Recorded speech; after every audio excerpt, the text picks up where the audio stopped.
नमस्कार. आपल्या सगळ्यांचे सोशल महाराष्ट्र न्यूज चॅनलमध्ये हार्दिक स्वागत. चला वळूया तर एका नवीन बातमीकडे. आजची बातमी. छत्रपती शिवाजी महाराजांच्या स्मारकाला उबाटा सेनेतर्फे आज औरंगाबाद खंडपीठात याचिका दाखल करण्यात आली होती. मात्र ही याचिका फेटाळली. यामुळे आज छत्रपती शिवाजी महाराजांच्या होऊ घातलेल्या स्मारकाजवळ आनंदोत्सव साजरा करण्यात आला. यावेळेस आमदार अनुप अग्रवाल, शहर जिल्हाध्यक्ष गजेंद्र अंपळकर यांच्यासह भाजपचे पदाधिकारी व कार्यकर्ते मोठ्या संख्येने उपस्थित होते. छत्रपती शिवाजी महाराजांचा विजय असो, मानाचा मुद्रा या महाराष्ट्राच्या राजांना आज मेहरबान न्यायालयाने या ठिकाणी जे उबाटा सैनिकचे काही नेते या स्मारकाच्या विरोधात कोर्टात गेले होते, त्यांचे आरोप होते का या ठिकाणी आम्ही म्हणजे वैयक्तिक मी या ठिकाणी माझं ऑफिस करणार आहे, परंतु माझे स्वतःचे 3-4 ऑफिस आहेत, मला अजून ऑफिसची गरज नाही. मी आजपर्यंत या शहराचा सालदार झाल्यानंतर फक्त कोणी नेते मंडळी आले असतील तेव्हाच रेस्ट हाऊसमध्ये गेलेलो आहे. कधीच रेस्ट हाऊसमध्ये मी मिटिंगा घेत नाही, कधी रेस्ट हाऊसमध्ये सुद्धा जाऊन बसत नाही.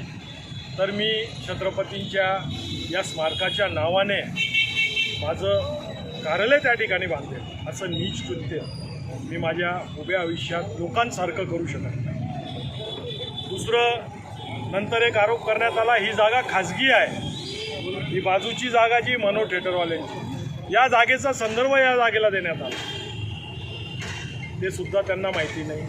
ते सुद्धा त्या ठिकाणी उबाटा सैन्याने खोटं बोलले आणि कोर्टात गेले, युक्तिवाद स्वतः केला. मला हे समजत नाही का या शहरात स्वतःच्या पद अधिकाऱ्यांच्यापासून तर प्रत्येकाचे किती अतिक्रमण असतील, ते अतिक्रमणाच्या विरोधात कधीच उबाटा सेनेने आवाज काढला नाही. परंतु छत्रपतीच्या स्मारकाला जे कायदेशीर आहे त्याला अतिक्रमणित दाखवावं. रहदारीला अडथळा या ठिकाणी याच्या पहिलेसुद्धा असा चबुतरा होता, या ठिकाणी मावळ्यांचं प्रतीक होतं, इथून रस्ता होता आणि तो रस्ता असं जेव्हा राऊंड मारायचे तर समोरच्या गाडीला दिसायचं नाही, भरपूर ॲक्सिडेंट व्हायचे.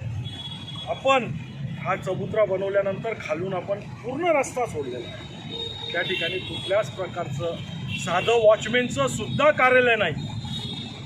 तर अशा विविध प्रकारचे आरोप करून कोर्टात जाऊन आणि नाक विकास कामाला छत्रपतींना कुठंतरी विरोध करायचा प्रयत्न झाला, परंतु आज कोर्टाने त्यांची याचिका खारिज केली आणि आज या ठिकाणी जनतेचे, आपले सर्वांचे रहित्यांचे राजा छत्रपती शिवाजी महाराज यांचं स्मारक मोठ्या उत्साहाने आणि दिमागदारपणे या ठिकाणी अतिशय भव्य असा स्वरूपाचं या ठिकाणी आपण उभारणार आहोत.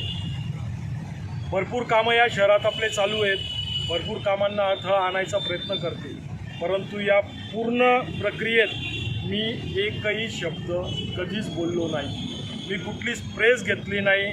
परंतु या स्मारकाच्या विषयावर उबाटा सैनेचे कथाकथित नेते त्यांनी 4-4, 5-5 प्रेस घेतल्या, जनतेची दिशाभूल करायचा प्रयत्न केला, परंतु कोर्ट मॅटर असताना त्यांनी प्रेस घेणं आणि जनतेला काहीतरी वेगळंच सांगणं, परंतु मी एक स्टेटमेंटसुद्धा त्या काळात दिला नाही आणि आत्ताही माझं काहीच म्हणणं नाही. त्यांना अजून कुठं जायचं असेल त्यांनी जावं, विकासाचे कामं थांबवावे, जनता त्यांना उत्तर देईल. टावर गार्डनचं काम थांबवल्यानंतर जनतेने उत्तर दिलं, आता महापालिका आहे, अशा प्रकारे जेवढेही नाटकं त्यांना करायची असतील त्यांनी करावे, जनता त्यांना उत्तर देईल. माझं त्यांच्याविषयी कुठलंच राग नाही, कुठलंच म्हणणं नाही. जय श्रीराम, जय शिवाजी महाराज. बातमी आवडल्यास चॅनलला लाईक व सबस्क्राईब करा व दररोज अशा नवनवीन बातम्या पाहण्यासाठी चॅनलला फॉलो करा. धन्यवाद.